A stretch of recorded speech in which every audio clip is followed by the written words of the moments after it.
जय श्री राधे कृष्ण। जीवन में सत्य व्रत का पालन पूरी निष्ठा और सुदृढ़ता के साथ करना चाहिए।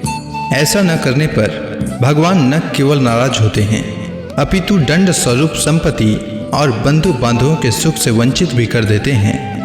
इस अर्थ में सत्यनारायण भगवान की कथा लोक में सच्चाई की प्रतिष्ठा का लोकप्रिय और सर्वमान्य धार्मिक साहित्य है। पूर्णिमा के दिन सत्यनारायण भगवान की कथा अवश्य सुनना चाहिए।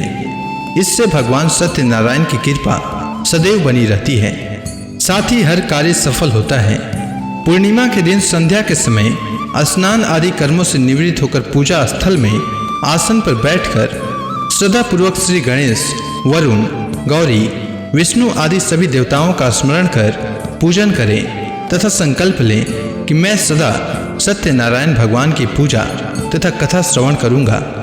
फूल हाथ में लेकर सत्यनारायण भगवान का ध्यान करें। यज्ञोपवीत, धूप, पुष्प, नैवेद्य आदि अर्पित कर प्रार्थना करें। हे भगवान, मैंने श्रद्धा पूर्वक फल जल आदि समस्त सामग्री आपको अर्पण की है, आप इसे स्वीकार करें। मेरा आपको बार बार प्रणाम है। इसके पश्चात सत्यनारायण भगवान की कथा सुने। आइए सुनते हैं श्री सत्यनारायण भगवान की कथा।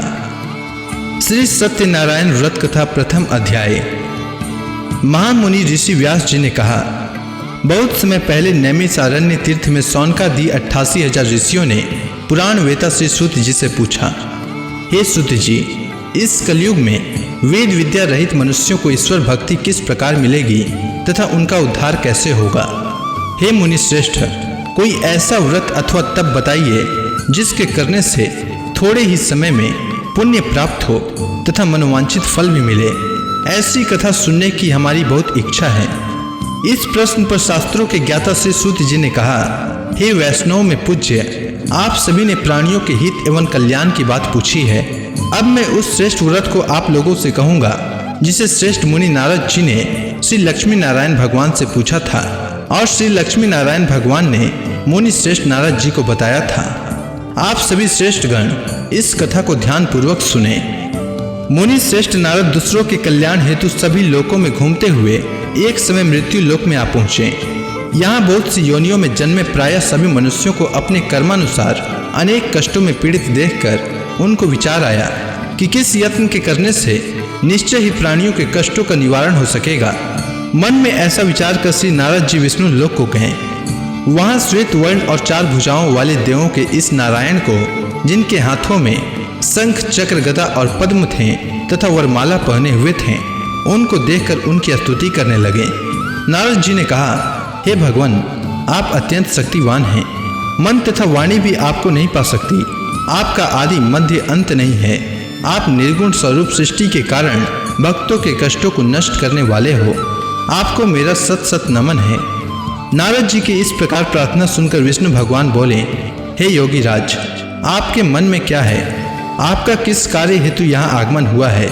निसंकोच कहें। तब मुनि श्रेष्ठ नारद जी ने कहा, मृत्यु लोक में सब मनुष्य जो अनेक योनियों में पैदा हुए हैं, अपने अपने कर्मों द्वारा अनेक प्रकार के कष्टों के कारण दुखी हैं। हे स्वामी, यदि आप मुझ पर दया रखते हैं तो बताइए कि उन मनुष्यों के सब कष्ट थोड़े से ही प्रयत्न से किस प्रकार दूर हो सकते हैं। श्री विष्णु भगवान ने कहा, हे नारद, मनुष्यों की भलाई के लिए तुमने बहुत अच्छा प्रश्न किया है। जिस व्रत के करने से मनुष्य मोह से छूट जाता है, वह व्रत मैं तुमसे कहता हूँ। सुनो, अति पुण्य प्रदान करने वाला, स्वर्ग तथा मृत्यु लोक दोनों में दुर्लभ एक अति उत्तम व्रत है जो आज मैं तुमसे कहता हूँ। श्री सत्यनारायण भगवान का यह व्रत विधि विधान पूर्वक संपन्न करने पर मनुष्य इस धरती पर सभी प्रकार के सुख भोग कर मरणोपरांत मोक्ष को प्राप्त होता है। श्री विष्णु भगवान के ऐसे वचन सुनकर नारद मुनि बोले, हे भगवान, उस व्रत का क्या विधान है? फल क्या है? इससे पूर्व किसने यह व्रत किया है और किस दिन यह व्रत करना चाहिए? कृपया मुझे विस्तार से समझाइए। श्री विष्णु भगवान ने कहा, हे नारद, दुख, सुख एवं सभी प्रकार की व्याधियों को दूर करने वाला यह व्रत सब स्थानों पर विजय दिलाने वाला है। श्रद्धा और भक्ति के साथ किसी भी दिन मनुष्य संध्या के समय श्री सत्यनारायण भगवान की ब्राह्मणों और बंधुओं के साथ पूजा करे। भक्ति भाव से नैवेद्य, केले का फल, घी, शहद, गुड़, दूध और गेहूं का चूर्ण लेवे। इन सभी को भक्ति भाव से भगवान श्री सत्यनारायण को अर्पण करें। बंधु बांधवों सहित ब्राह्मणों को भोजन कराएं। इसके पश्चात ही स्वयं भोजन करें। रात्रि में श्री सत्यनारायण भगवान के गीत आदि का आयोजन कर श्री सत्यनारायण भगवान का स्मरण करते हुए समय व्यतीत करें। इस तरह जो मनुष्य व्रत करेंगे उनकी मनोकामनाएं अवश्य ही पूर्ण होगी। विशेष रूप से कलयुग में मृत्यु लोक में यही एक ऐसा उपाय है जिससे अल्प समय और कम धन में महान पुण्य की प्राप्ति हो सकती है। इति श्री सत्यनारायण व्रत कथा प्रथम अध्याय संपूर्ण। श्री सत्यनारायण व्रत कथा द्वितीय अध्याय। महान संत सूत जी ने कहा, हे ऋषियों, जिन्होंने प्राचीन काल में इस व्रत को किया है उनका इतिहास मैं आप सबसे कहता हूँ, ध्यान पूर्वक सुने। अति सुंदर काशीपुर नगरी में एक अति निर्धन ब्राह्मण वास करता था। वह भूख और प्यास से बेचैन होकर हर समय दुखी रहता था। ब्राह्मणों से प्रेम करने वाले श्री विष्णु भगवान ने उसको दुखी देखकर एक दिन बुढ़े ब्राह्मण का वेश धारण कर निर्धन ब्राह्मण के पास जाकर बड़े आदर से पूछा, हे ब्राह्मण, तुम हर समय ही दुखी होकर पृथ्वी पर क्यों घूमते हो? हे श्रेष्ठ ब्राह्मण, अपनी व्यथा मुझसे कहो, मैं सुनना चाहता हूँ। कष्टों से घिरे उस ब्राह्मण ने कहा, मैं निर्धन ब्राह्मण हूँ, भिक्षा के लिए पृथ्वी पर मारा मारा फिरता हूँ। हे भगवान, यदि आप इससे मुक्ति पाने का कोई उपाय जानते हो तो कृपया करके मुझे बताएं। वृद्ध ब्राह्मण का रूप धारण किए हुए श्री विष्णु भगवान बोले, हे ब्राह्मण, श्री सत्यनारायण भगवान मनोवांछित फल देने वाले हैं, इसीलिए तुम उनका विधि पूर्वक पूजन करो, जिसके करने से मनुष्य सब दुखों से मुक्त हो जाता है। दरिद्र ब्राह्मण को व्रत का संपूर्ण विधान बतलाकर बुढ़े ब्राह्मण का रूप धरे हुए श्री सत्यनारायण भगवान अंतर्ध्यान हो गए। वृद्ध ब्राह्मण ने जिस व्रत को बतलाया है मैं उसको अवश्य विधि विधान सहित करूंगा, ऐसा निश्चय कर वह दरिद्र ब्राह्मण घर को चला गया। परंतु उस रात ब्राह्मण को नींद नहीं आई। अगले दिन वह जल्दी उठा और श्री सत्यनारायण भगवान का व्रत करने का निश्चय कर भिक्षा मांगने के लिए चल दिया। उस दिन उसको भिक्षा में अधिक धन मिला, जिससे उसने पूजा का सब सामान खरीदा और घर आकर अपने बंधु बांधवों के साथ विधि पूर्वक श्री सत्यनारायण भगवान का व्रत किया। इसके करने से वह गरीब ब्राह्मण सब कष्टों से छुटकर अति धनवान हो गया। उस समय से वह ब्राह्मण हर मास व्रत करने लगा। सत्यनारायण भगवान के व्रत को जो शास्त्र विधि के अनुसार श्रद्धा पूर्वक करेगा वह सब कष्टों से मुक्त होकर मोक्ष को प्राप्त करेगा। जो भी मनुष्य श्री सत्यनारायण भगवान का व्रत करेगा वह सब कष्टों से छूट जाएगा। इस तरह नारद जी से सत्यनारायण भगवान का कहा हुआ यह व्रत मैंने तुमसे कहा। हे श्रेष्ठ ब्राह्मणों, अब आप और क्या सुनना चाहते हैं, मुझसे कहें। तब ऋषियों ने कहा, हे मुनीश्वर, संसार में इस विप्र से सुनकर किस किस ने इस व्रत को किया हम सब सुनना चाहते हैं। मुनियों से ऐसा सुनकर श्री सूत जी ने कहा, हे मुनिगण, जिस जिस प्राणी ने इस व्रत को किया है उन सब की कथा सुनो। एक समय वह धनी ब्राह्मण बंधु बांधवों के साथ शास्त्र विधि के अनुसार अपने घर पर श्री सत्यनारायण भगवान का व्रत कर रहा था। उसी समय एक लकड़ी बेचने वाला बुढ़ा व्यक्ति वहां आया। उसने सिर पर रखा लकड़ियों का गट्ठर बाहर रख दिया और ब्राह्मण के मकान में चला गया। प्यास से बेचैन लकड़हारे ने विप्र को व्रत करते देखा। वह प्यास को भूल गया। उसने विप्र का अभिनंदन किया और पूछा, हे ब्राह्मण, आप यह किसका पूजन कर रहे हैं? इस व्रत को करने से क्या फल मिलता है? कृपया कर मुझे बताएं। तब ब्राह्मण ने कहा, सब इच्छाओं को पूर्ण करने वाला यह श्री सत्यनारायण भगवान का व्रत है। इसी की ही कृपा से मेरे यहाँ धन एवं ऐश्वर्य का आगमन हुआ है। ब्राह्मण से इस व्रत के बारे में जानकर वह लकड़हारा अत्यंत प्रसन्न हुआ। भगवान का चना अमृत लेकर और भोजन करने के पश्चात वह अपने घर को चला गया। और फिर अगले दिन लकड़हारे ने अपने मन में संकल्प किया कि आज गांव में लकड़ी बेचने के बाद जो धन मिलेगा उसी से भगवान सत्यनारायण का श्रेष्ठ व्रत करूंगा। मन में ऐसा विचार कर वह लकड़हारा लकड़ियों का गट्ठर अपने सिर पर रखकर जिस नगर में धनवान लोग रहते थे ऐसे सुंदर नगर में गया। उस दिन उसे उन लकड़ियों का दाम पहले दिनों से चौगुना मिला। तब वह बुढ़ा लकड़हारा बहुत प्रसन्न होकर पके केले, गुड़, शहद, घी, दूध, दही और गेहूं का चूर्ण इत्यादि श्री सत्यनारायण भगवान के व्रत की सभी सामग्री लेकर अपने घर आया।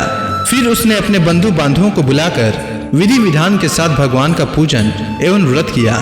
उस व्रत के प्रभाव से वह बुढ़ा लकड़हारा धन धान्य से युक्त हुआ और संसार के समस्त सुख भोग कर अंत में वैकुंठ को चला गया। इति श्री सत्यनारायण व्रत कथा द्वितीय अध्याय संपूर्ण। श्री सत्यनारायण व्रत कथा तृतीय अध्याय। श्री सूत जी बोले, हे श्रेष्ठ मुनियों, अब मैं आगे की एक कथा कहता हूँ। प्राचीन काल में उल्का मुख नाम का एक महान ज्ञानी राजा था। वह जितेंद्रिय और सत्य वक्ता था। प्रतिदिन मंदिरों में जाता तथा गरीबों को धन देकर उनके दुख दूर करता था। उसकी पत्नी कमल के समान सुंदर मुख वाली और सती साध्वी थी। एक दिन भद्रशिला नदी के तट पर वे दोनों विधि विधान सहित श्री सत्यनारायण भगवान का व्रत कर रहे थे। उस समय वहां साधु नामक एक वैश्य आया। उसके पास व्यापार के लिए बहुत सा धन था। वह वैश्य नाव को नदी किनारे पर ठहराकर राजा के पास आया। राजा को व्रत करते देखकर उसने विनम्रता पूर्वक पूछा, हे राजन, यह आप क्या कर रहे हैं? मेरी सुनने की इच्छा है, कृपया आप यह मुझे भी समझाइए। महाराज उल्का मुख ने कहा, हे साधु वैश्य, मैं अपने बंधु बांधवों के साथ पुत्र की प्राप्ति के लिए श्री सत्यनारायण भगवान का व्रत व पूजन कर रहा हूँ। राजा के वचन सुनकर साधु नामक वैश्य ने आदर से कहा, हे राजन, मुझे भी इसका संपूर्ण विधि विधान बताएं। मेरे भी कोई संतान नहीं है। मैं भी आपके कहे अनुसार इस व्रत को करूंगा। मुझे विश्वास है इस उत्तम व्रत को करने से अवश्य ही मुझे संतान की प्राप्ति होगी। राजा से व्रत के सब विधान सुन व्यापार से निवृत्त हो वह वैश्य सुख पूर्वक अपने घर आया। उसने अपनी पत्नी को संतान देने वाले इस व्रत के विषय में सुनाया और प्रण किया कि जब मेरे संतान होगी तब मैं इस व्रत को करूंगा। वैश्य ने यह वचन अपनी पत्नी लीलावती से भी कहे। एक दिन उसकी पत्नी लीलावती श्री सत्यनारायण भगवान की कृपा से गर्भवती हो गई। 10वें महीने में उसने एक अति सुंदर कन्या को जन्म दिया। दिनों दिन वह कन्या इस तरह बढ़ने लगी जैसे शुक्ल पक्ष का चंद्रमा बढ़ता है। कन्या का नाम उन्होंने कलावती रखा। तब लीलावती ने मीठे शब्दों में अपने पति को याद दिलाया कि आपने जो भगवान का व्रत करने का संकल्प किया था, अब आप उसे पूरा कीजिए। साधु वैश्य ने कहा, हे प्रिय, मैं कलावती के विवाह पर इस व्रत को करूंगा। इस प्रकार अपनी पत्नी को आश्वासन देकर वह व्यापार करने विदेश चला गया। कलावती पितृगृह में वृद्धि को प्राप्त हो गई। लौटने पर साधु ने जब नगर में सखियों के साथ अपनी व्यसक होती पुत्री को खेलते देखा तो उसे उसके विवाह की चिंता हुई। तब उसने एक दूत को बुलाकर कहा कि उसकी पुत्री के लिए कोई सुयोग्य वर देख कर लाए। दूत साधु नामक वैश्य की आज्ञा पाकर कंचन नगर पहुंचा और वैश्य की कन्या के लिए एक सुयोग्य वणिक पुत्र ले आया। उस सुयोग्य लड़के के साथ साधु नामक वैश्य ने अपने बंधु बांधवों सहित प्रसन्न चित्त होकर अपनी पुत्री का विवाह कर दिया। दुर्भाग्य से वह विवाह के समय भी सत्यनारायण भगवान का व्रत करना भूल गया। इस पर श्री सत्यनारायण भगवान अत्यंत क्रोधित हो गए। उन्होंने वैश्य को श्राप दिया कि तुम्हें दारुण दुख प्राप्त होगा। और फिर अपने कार्य में कुशल वह वैश्य अपने दामाद सहित नावों का बेड़ा लेकर व्यापार करने के लिए सागर के समीप स्थित रत्नसारपुर नगर में गया। रत्नसारपुर पर चंद्रकेतु नामक राजा राज करता था। दोनों ससुर जमाई चंद्रकेतु राजा के उस नगर में व्यापार करने लगे। एक दिन भगवान सत्यनारायण की माया से प्रेरित एक चोर राजा चंद्रकेतु का धन चुराकर भाग गया था। राजा के दूतों को उसके पीछे तेजी से आते देखकर चोर ने घबराकर राजा के धन को वैश्य की नाव में छुपाकर रख दिया जहां वे ससुर जमाई ठहरे हुए थे और भाग गया। जब दूतों ने उस वैश्य के पास राजा के धन को रखा देखा तो उन्होंने उस ससुर दामाद को ही चोर समझा। वे उन ससुर दामाद दोनों को बांध कर ले गए और राजा के समीप जाकर बोले, आपका धन चुराने वाले ये दो चोर हम पकड़ कर ले आए हैं, देखकर आज्ञा दें। तब राजा ने बिना उस वैश्य की बात सुने उसे कारागार में डाल देने का आज्ञा दे दी। इस प्रकार राजा की आज्ञा से उनको कारावास में डाल दिया गया तथा उनका सारा धन भी छीन लिया गया। सत्यनारायण भगवान के श्राप के कारण उस वैश्य की पत्नी लीलावती व पुत्री कलावती भी घर पर बहुत दुखी हुई। उनका सारा धन चोर चुरा कर ले गया। मानसिक व शारीरिक पीड़ा तथा भूख प्यास से अति दुखी हो भोजन की आस में कलावती एक ब्राह्मण के घर गई। उसने ब्राह्मण को श्री सत्यनारायण भगवान का व्रत विधि पूर्वक करते देखा। उसने कथा सुनी तथा श्रद्धा पूर्वक प्रसाद ग्रहण कर रात को घर आई। माता ने कलावती से पूछा, हे पुत्री, तू अब तक कहाँ रही? मैं तेरे लिए बहुत चिंतित थी। माता के शब्द सुन कलावती बोली, हे माता, मैंने एक ब्राह्मण के घर श्री सत्यनारायण भगवान का व्रत होते देखा है और मेरी भी उस उत्तम व्रत को करने की इच्छा है। माता ने कन्या के वचन सुनकर सत्यनारायण भगवान के पूजन की तैयारी की। उसने बंधुओं सहित श्री सत्यनारायण भगवान का पूजन व व्रत किया और वह मांगी कि मेरे पति और दामाद शीघ्र ही घर लौट आएं। साथ ही विनती की कि हे प्रभु, अगर हमसे कोई भूल हुई हो तो हमें क्षमा करें। श्री सत्यनारायण भगवान इस व्रत से प्रसन्न हो गए। उन्होंने राजा चंद्रकेतु को स्वप्न में दर्शन देकर कहा, हे राजन, जिन दोनों वैश्यों को तुमने बंदी बना रखा है वे निर्दोष हैं। उन्हें प्रातः ही छोड़ दो। उनका सब धन जो तुमने अधिग्रहित किया है लौटा दो, अन्यथा मैं तुम्हारे राज्य, धन, पुत्र आदि सब नष्ट कर दूंगा। राजा से ऐसे वचन कहकर भगवान अंतर ध्यान हो गए और फिर प्रातः काल राजा चंद्रकेतु ने दरबार में सबको अपना स्वप्न सुनाया और सैनिकों को आज्ञा दी कि दोनों वैश्यों को कैद से मुक्त कर दरबार में ले आएं। दोनों ने आते ही राजा को प्रणाम किया। राजा ने कोमल वचनों में कहा, हे महानुभावों, तुम्हें अज्ञानतावश ऐसा कठिन दुख प्राप्त हुआ है। अब तुम्हें कोई भय नहीं है, तुम मुक्त हो। इसके बाद राजा ने उनको नए नए वस्त्राभूषण पहनवाए तथा उनका जितना धन लिया था उससे दोगुना लौटाकर आदर से विदा किया। दोनों वैश्य अपने घर को चल दिए। इति श्री सत्यनारायण व्रत कथा तृतीय अध्याय संपूर्ण। श्री सत्यनारायण व्रत कथा चतुर्थ अध्याय। सूत जी ने आगे कहा, वैश्य ने यात्रा आरंभ की और अपने नगर को चला। उनके थोड़ी दूर आगे बढ़ने पर दंडी वेशधारी श्री सत्यनारायण भगवान ने उसकी परीक्षा लेने हेतु उससे पूछा, हे वैश्य, तेरी नाव में क्या है? अभिमानी वणिक हंसता हुआ बोला, हे दंडी, आप क्यों पूछते हैं? क्या धन लेने की कामना है? मेरी नाव में तो बेल के पत्ते भरे हैं। वैश्य के ऐसे वचन सुनकर दंडी वेशधारी श्री सत्यनारायण भगवान बोले, तुम्हारा वचन सत्य हो। ऐसा कहकर वे वहां से चले गए और कुछ दूर जाकर समुद्र के तट पर बैठ गए। दंडी महाराज के जाने के पश्चात वैश्य ने नित्य क्रिया से निवृत्त होने के बाद नाव को ऊंची उठी देखकर अचंभा किया तथा नाव में बेल पत्ते आदि देखकर मूर्छित हो जमीन पर गिर पड़ा। मूर्छा खुलने पर अति शोक करने लगा। तब उसके दामाद ने कहा, आप शोक न करें, यह दंडी महाराज का श्राप है, अतः हमें उनकी शरण में ही चलना चाहिए, वही हमारे दुखों का अंत करेंगे। दामाद के वचन सुनकर वह वैश्य दंडी भगवान के पास पहुंचा और अत्यंत भक्ति भाव से पश्चाताप करते हुए बोला, मैंने जो आपसे असत्य वचन कहे थे उनके लिए मुझे क्षमा करें। ऐसा कहकर वह शोकातुर हो रोने लगा। तब दंडी भगवान बोले, हे वणिक पुत्र, मेरी आज्ञा से ही बार बार तुझे कष्ट प्राप्त हुआ है। तू मेरी पूजा से विमुख हुआ है। तब उस वैश्य ने कहा, हे भगवान, आपकी माया को ब्रह्मा आदि देवता भी नहीं जान पाते, तब मैं मूर्ख भला कैसे जान सकता हूँ? आप प्रसन्न होइए, मैं अपनी क्षमता अनुसार आपकी पूजा करूंगा। मेरी रक्षा कीजिए और मेरी नौका को पहले के समान धन से परिपूर्ण कर दीजिए। उसके भक्ति से परिपूर्ण वचन सुनकर श्री सत्यनारायण भगवान प्रसन्न हो गए और उसकी इच्छा अनुसार वर देकर अंतर ध्यान हो गए। तब ससुर व दामाद दोनों ने नाव पर आकर देखा कि नाव धन से परिपूर्ण है। फिर वह विधि विधान से भगवान सत्यनारायण का पूजन कर साथियों सहित अपने नगर को चला। जब वह अपने नगर के निकट पहुंचा तब उसने एक दूत को अपने घर भेजा। दूत ने साधु नामक वैश्य के घर जाकर उसकी पत्नी को नमस्कार किया और कहा, आपके पति अपने जमाता सहित इस नगर में समीप आ गए हैं। लीलावती और उसकी पत्नी कलावती उस समय भगवान का पूजन कर रही थी।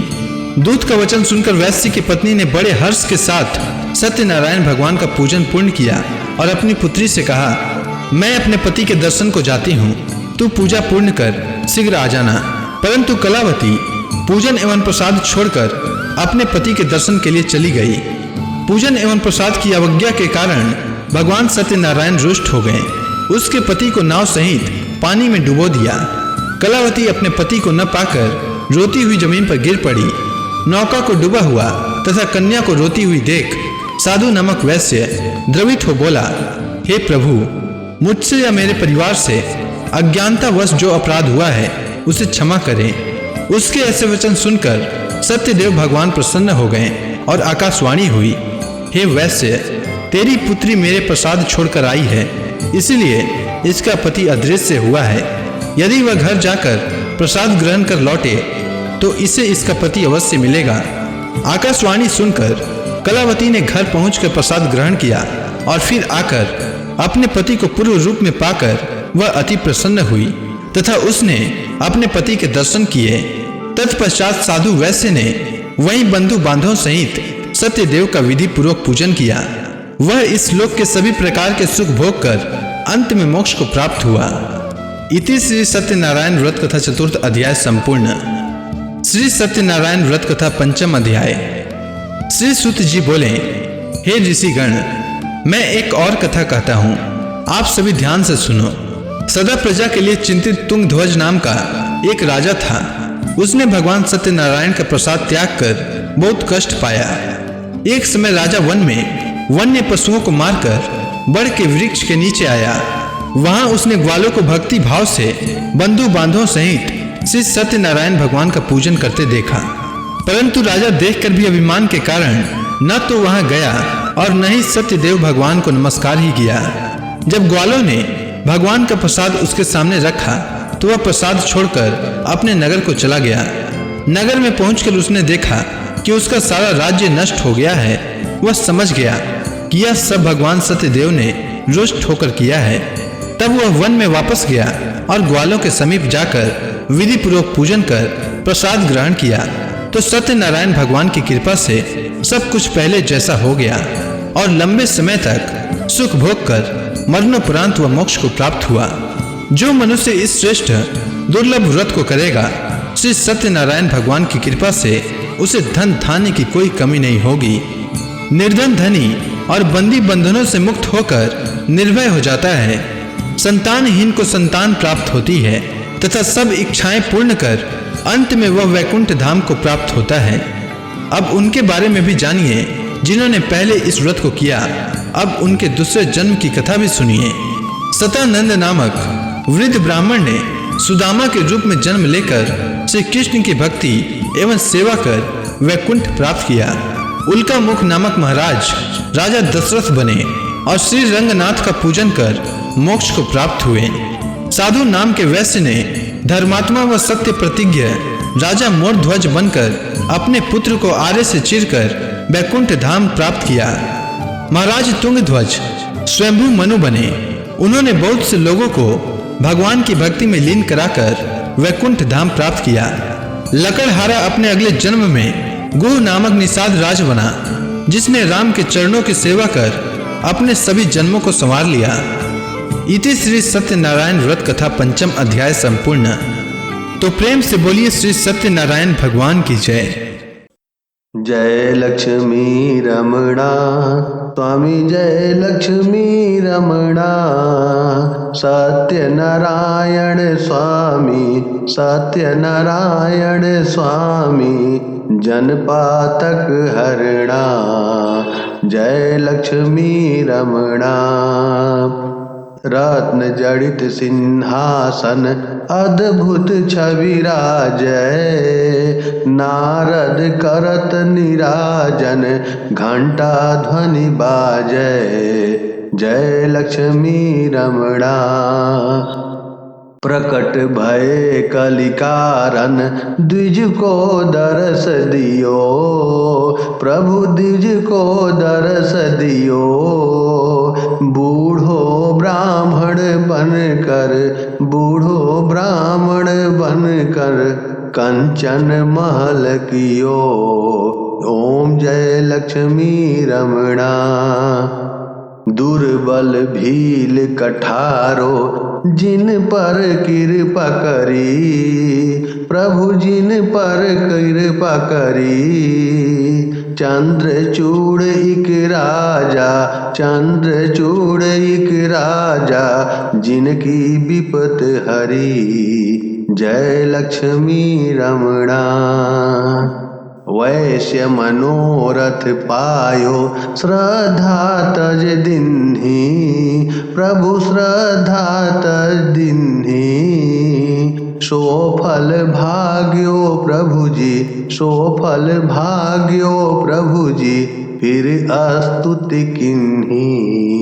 जय लक्ष्मी रमणा।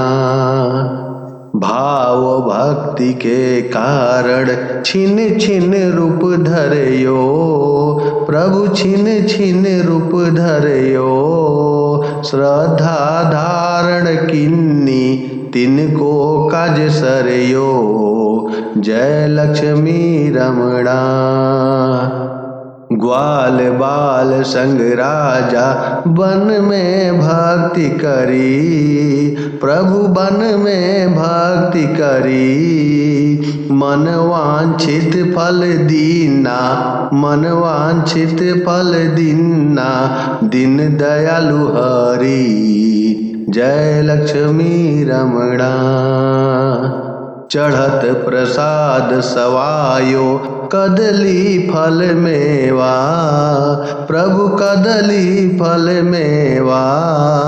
धूप दीप तुलसी से राजी सत्य देवा, जय लक्ष्मी रमणा।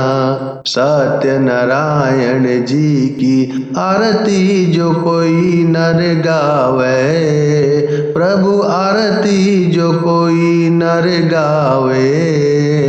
रिद्धि सिद्धि सुख संपत्ति, रिद्धि सिद्धि सुख संपत्ति, जी भर के पावे, जय लक्ष्मी रमणा।